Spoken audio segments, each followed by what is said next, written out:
Hij staat aan. Klappen. All right.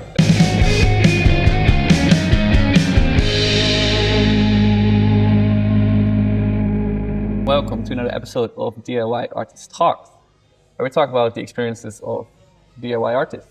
And Yes. I'm your host, Moanzy. I'm your host, Dani Antal.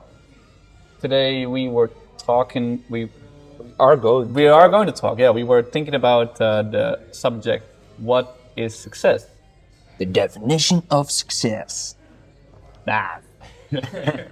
And I mean, it's a nice topic to talk about because what is success for you, Dani? Wow. Right off the bat. Right off the bat. Thirsty, so you know. Yeah, well, I've been thinking about it lately.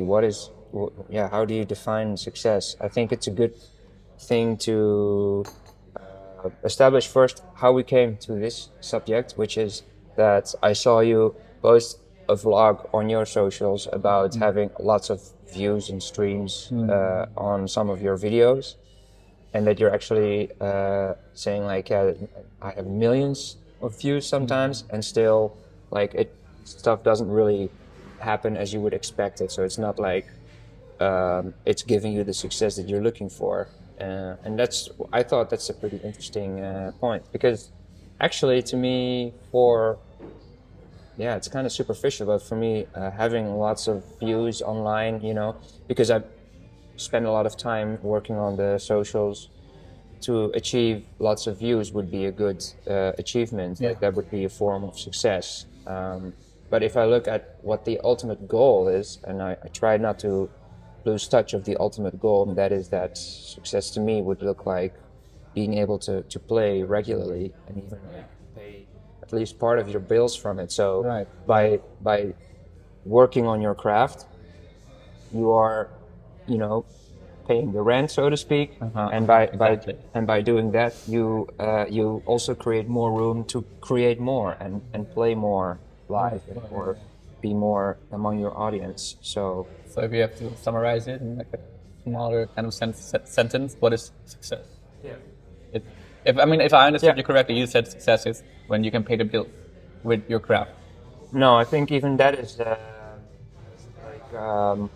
paying the bills is taking away part of the obstacles that stand in front of us. I think the short version would be success is, to me, is without not having to worry about the everyday things and just going full on into your craft. That's the ultimate success, because I think for some people maybe they also lose touch of it because they want the views, they want the fans, they want the sold out clubs or something like that. But I think it all, for me personally, it's about just living that lifestyle more, so I can keep going and keep creating and keep working on my ideas, because I have so many ideas, I don't know where to put them, and I would love to have all the time in the world to indulge in. And so yeah. And success to you, what is it? Because I know what you already said on your socials, but explain it a little bit. Yeah, to our- 100%. I mean, to our I'm not sure if viewers. people watch this also watch my Instagram videos. Yeah, Hopefully, yeah. You better check you know, his Instagram. check us out. Moments of Music and Dani Antal Moanzy. Dani Antal Moanzy. It's kind of cool because usually people have like music, or you have like official, but you have the muso is like a Spanish or something. No, it's Australian slang. Australian. Yeah, they call musicians musos. They make everything like short. So there's like, if you're a vegetarian, you're a veggie. Musician is a muso. Well, I can go on for. No, that's good to know. That's where it comes from. Yeah, but we are of course uncut. We don't really cut in our podcast episodes, and I think it's nice to let conversations flow how we're flowing. Also, we didn't even tell the people where we are. We are now in a cafe in Amstelveen. Amstelveen, yeah. It's called Anno 1890. Yeah, Bar Anno 1890. Yeah, they have. There it is. Bar Café Anno 1890. Yeah. Not sponsored. It's a bruin cafe. For the people who know. If you know, you know. Also, I don't know if you know, but it has been on television. This bar. We're in television famous bar. That's kind of. I just wanted to talk about. What kind of? Komt een man bij de dokter No way. Yeah. Oh yeah. Yeah. So I never saw that. that's why our conversations are flowing, because this is a place of rich creativity. Cool. Anyway, success for me. Success. Well, we're already in this famous place. 100%. We are successful. I made it, man. Look at us. No, I mean I like what you said about having completely freedom to focus on your craft. Yeah. And really be like, okay, I can wake up and I can record, I can make stuff, and there's no obstacles in my way. Yeah. And obstacles could be financial, of course, and obstacles could be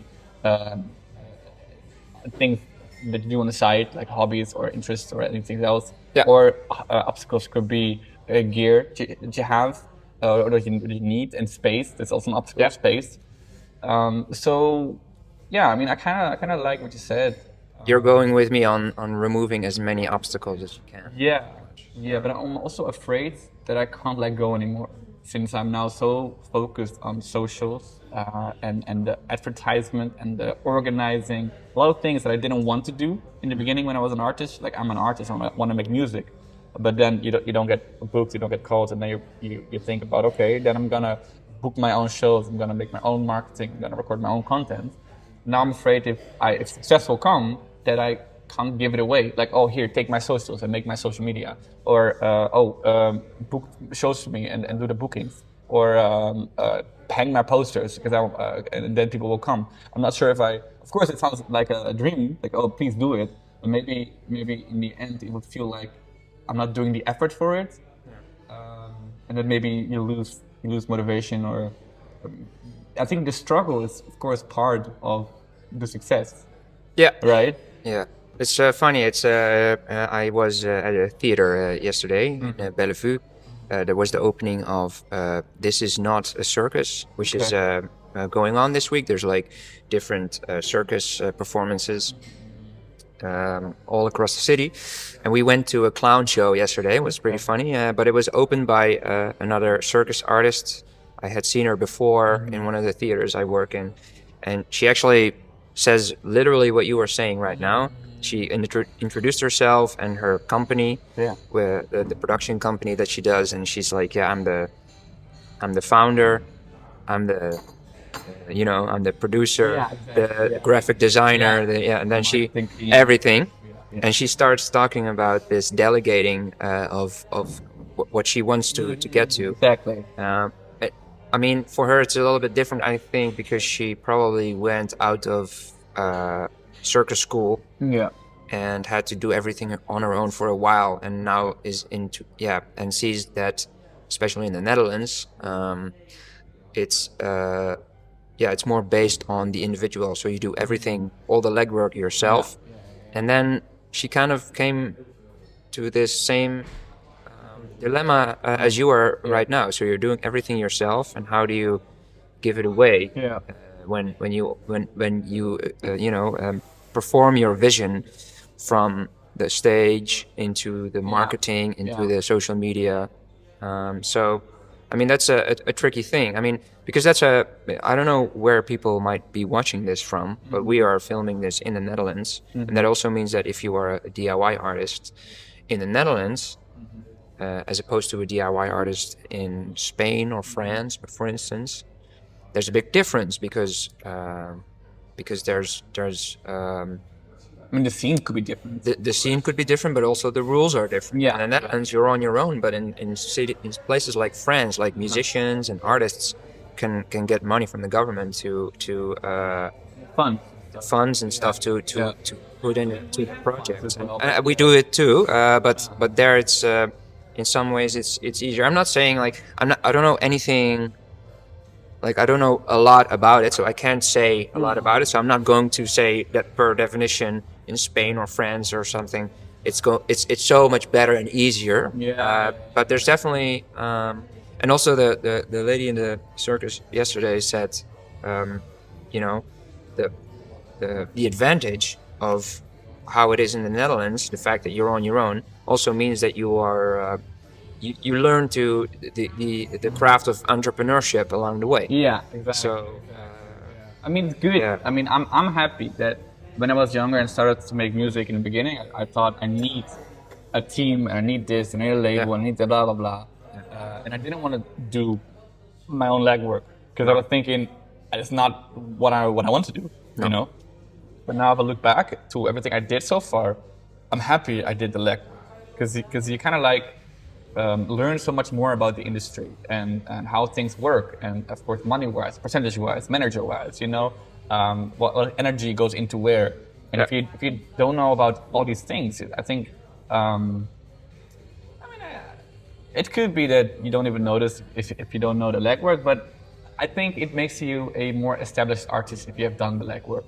And honestly, I think, I can be mistaken here, but I think everyone who made it did do the legwork. Of course, you can be pushed by money or by nepo babies. We talked about this before. You can push by family or where you're from, but I think it's always the legwork that gets you anywhere. Can't expect it to come out of nowhere. Like, okay, I'm gonna do this now.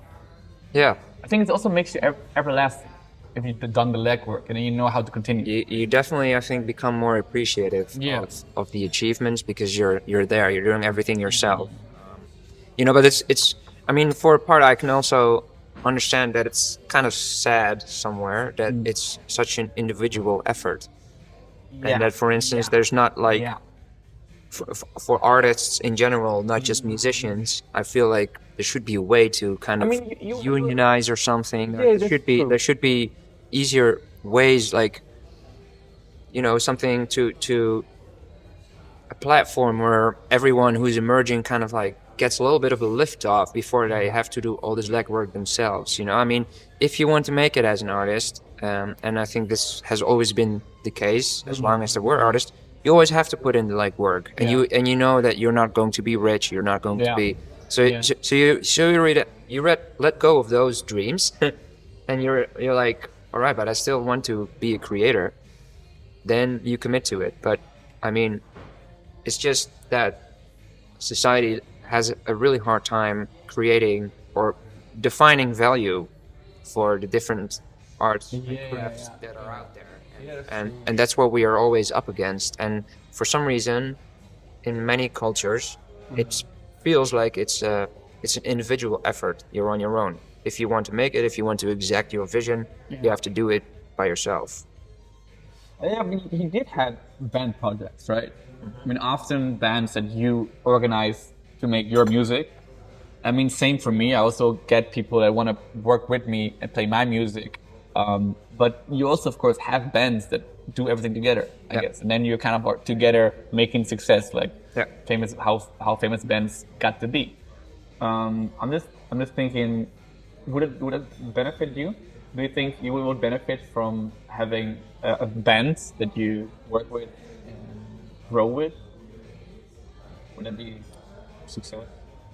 I'm not sure if I understand it entirely. Like if you would have a band like a Dani Antal band, who were like 4 times you, would you appreciate it more to have more people to work with? I mean, the pros and cons. Well, it's something that I am working towards. I'm gathering a group of people around me that have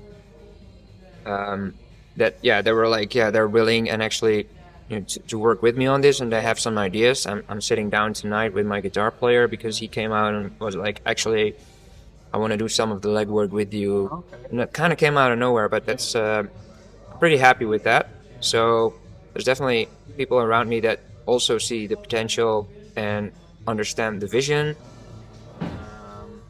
And maybe sometimes even know a little bit better what the vision is than I do myself because I'm so much in the middle of it. Yeah, as well. But I mean, the pros and cons I wanted to say is like, I mean, the idea of having a band always to me sounded like, this is what I need. Because then we have more people that they all do the same kind of work. We grow 4 times as fast or 5 times, depends how big your band is. No, that's not the case. No, I don't think it's because you also have conflicting ideas or opinions, right? And I want to go back to what I said is like, I don't know if I can give it away. I'm afraid when I would have a band, it's like 4 times me and we want to work towards more successful achievements. I'm afraid that also I can't give away social media. I can't give away songwriting. Can't give away, of course I would love to make compromises, but I think in the end it would feel like you have to kind of like hold your own creativity down because you have to share it. I mean, of course, I love collaborations and I always want to work with artists. But for example, if I do a collaboration, then the person makes the beat, or the person makes the hook, or the person makes the verse, then it's my turn and I do what I like and I give it back again. And if they say, oh, I don't like this on the song, it's like, okay, well, find another artist or make a new song because this is what I like. And of course, I'm okay with changing little bits, and I also sometimes make a retake, like, okay, I do a retake. But I'm not gonna like sit down and change pitch lines or small syllables. Like this is the product. Yeah. And I think this is something that I learned of myself, that I find it hard to adjust if I get people around me and work with people that want to jump my boat. Yeah. Because you're such a DIY artist who did everything himself. So it's like giving something away feels also scary, I guess. Yeah, right. This kind of ties in to a notion that that I started having about being successful, and that is that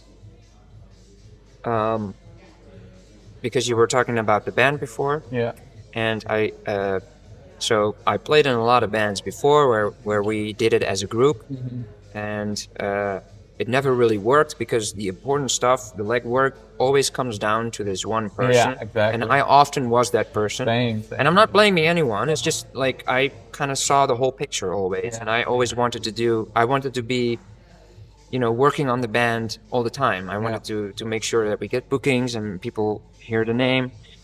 And then I came to this conclusion, like, I'm doing this and I have different opinions about a lot of things. I'm going to try this on my own, and that's how I kind of started becoming a solo project. Yeah. More control and control freak.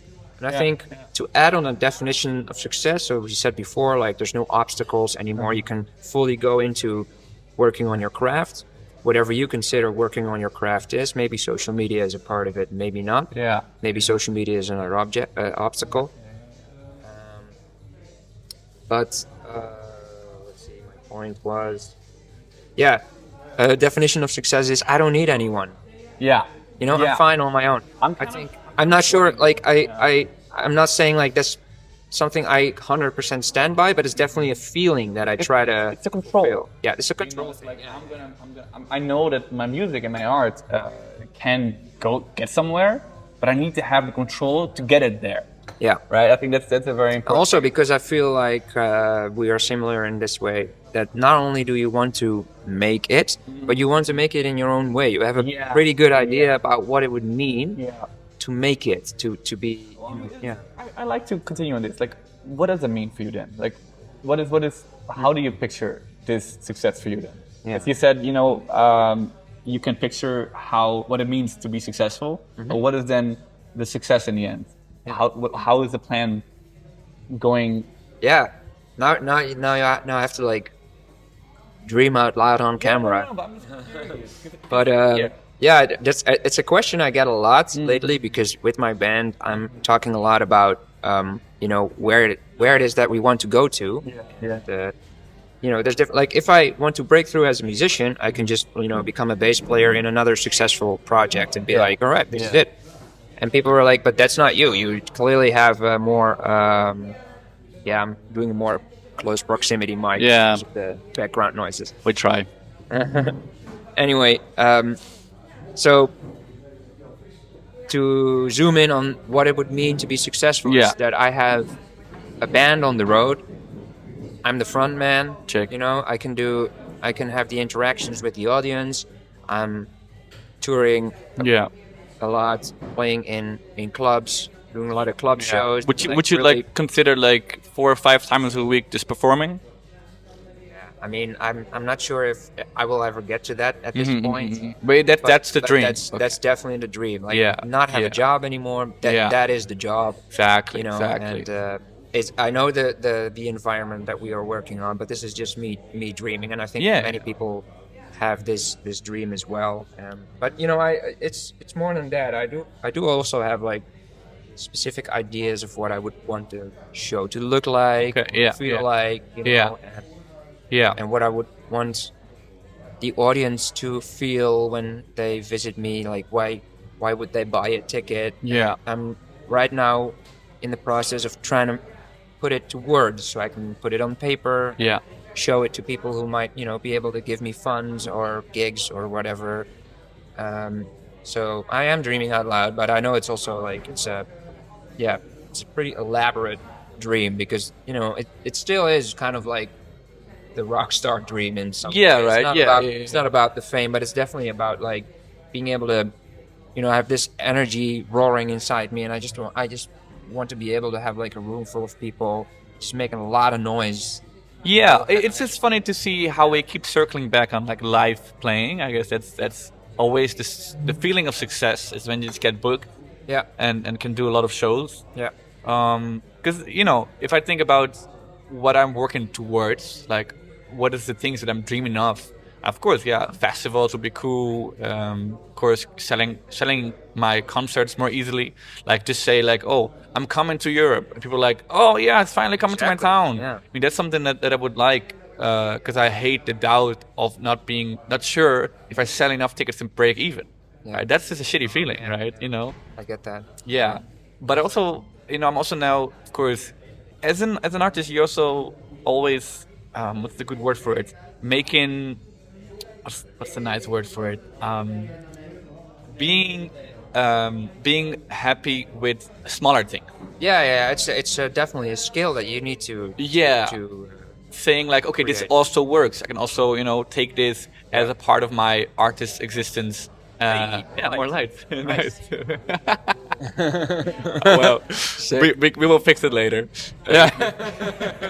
Everything that happens on the podcast, like, we will fix it later. We will fix it later, yeah. No, what I was saying, I'm doing these events right now, like creating events, spaces for other artists, and I have to say, it's part of also teaching, and I liked teaching. When it came on my path, I never wanted it until it came on my path, and now organizing events came on my path. I never thought I wanted it, but it came on my path, and I was like, oh, it's kind of fun. It's kind of nice to be a host. But I'm also guessing. I mean, I'm not sure if this is then a solidarity prize. It's like, do I take this because I'm not successful, and will I make my work out of this? And be happy with this, or am I just distracting myself with things that are not playing live, but I'm not like focusing? This is something I also struggle with a lot. I get that. Yeah, I've been. That's actually. I've been wondering about that, like, because in a way, when I look at you, and I think many people look at you and see like, well, there's definitely. Moanzy is definitely you can already say that Moanzy is successful in certain ways because you have reoccurring events that you host. You are definitely putting yourself out there, putting your name out there. You're organizing all these different things, So there's and they're all music related for many people who have like a side job, side hustle next to music. It's like they have to indulge into that. For you, like even like teaching, doing jam sessions, mics, events. It's still like playing live. But I do get it because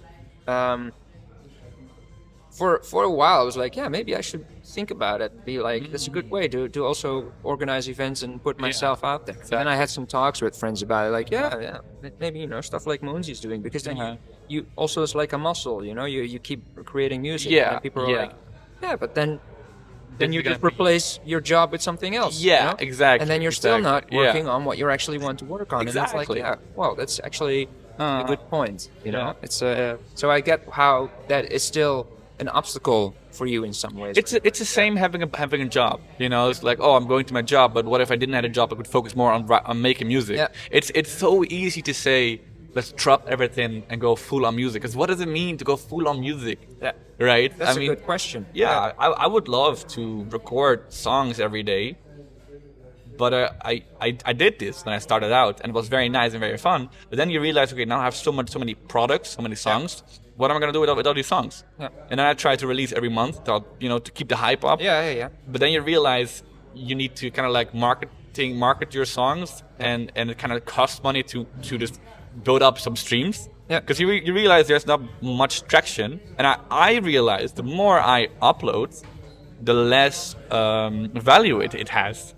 Because it's like, oh yeah, Moanzy dropped another song. Yeah, of course, because he does it every month. So why would I listen to this one? You know, why would I listen to this one instead of the other 100 ones that he put out? Yeah. You know. So then, now I'm in the mindset of scarcity. You know, like have irregular drops of songs. Yeah. But if you do, they're meaningful. Yeah. That's how it looks. I think I've been thinking about making that another podcast, actually. The value of your product. Yeah. Because I have a lot of thoughts about that as well. We could share. Let's see. The definition of success, to kind of circle back to it. Sure.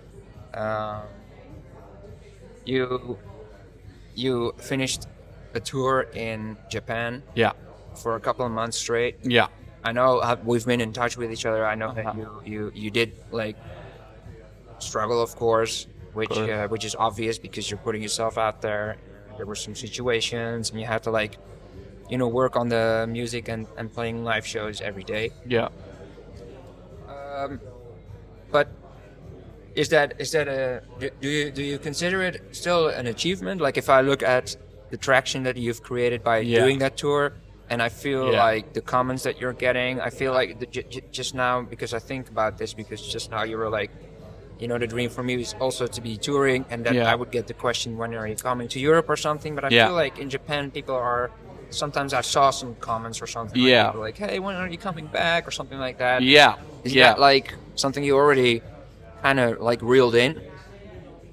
Yeah, I mean, of course, if I look back, I can only say that it was a success. Yeah. Because, if you look at social media wise, if you look at show wise, if you look at connection wise, it was definitely a success. Yeah. And then, you call like mental wise, think about like, oh, what did it do to me? Like mentally, it was very heavy, I think to say, because it was so much putting yourself out there and keep going out of your comfort zone to like play in the streets, play shows, and then connect with people, and also language barriers there.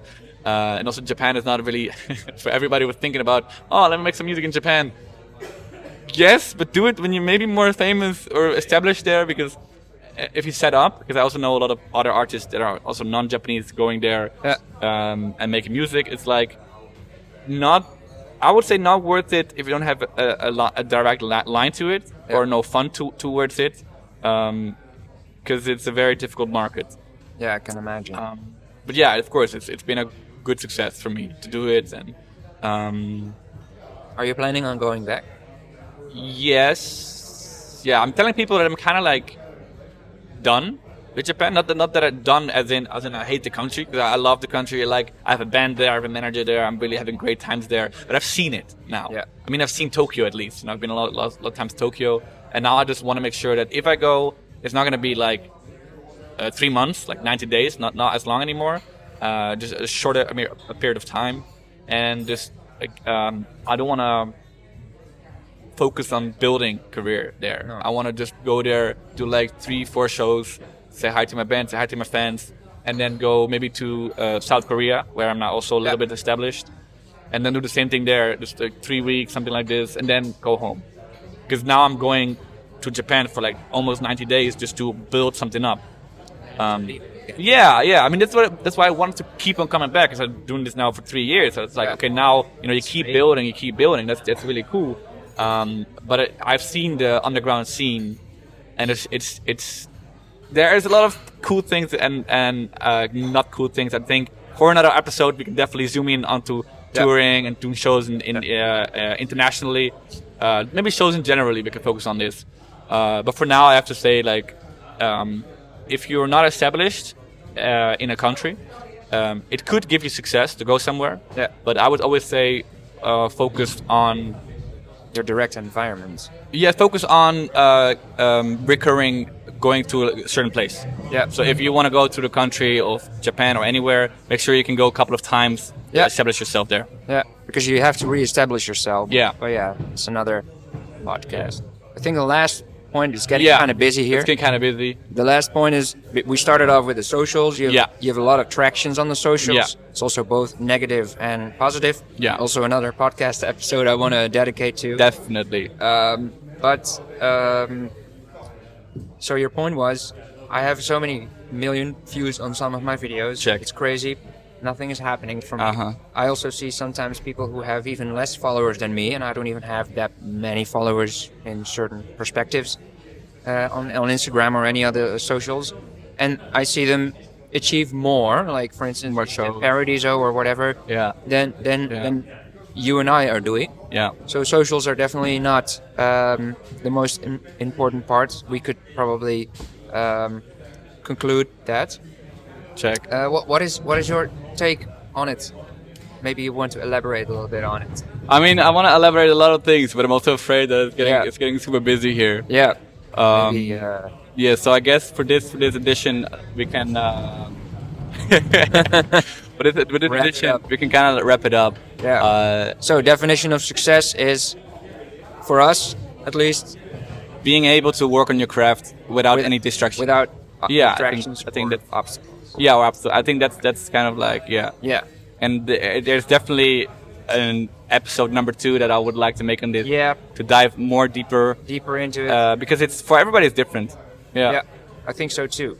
That's nice. All right. Then I'm gonna close it off with another piece of wisdom. Oh, please. Yes.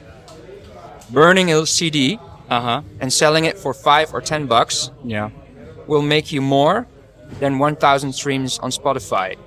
Keep that on mind. Thank you. All right. Well, thank you for thank you for joining me, man. Okay. Thank you for watching and listening. Let us know what the definition of success is for you in the comments, and if we answered it correctly. Otherwise, we record another podcast. And stay tuned for the next one. Send questions if you want to.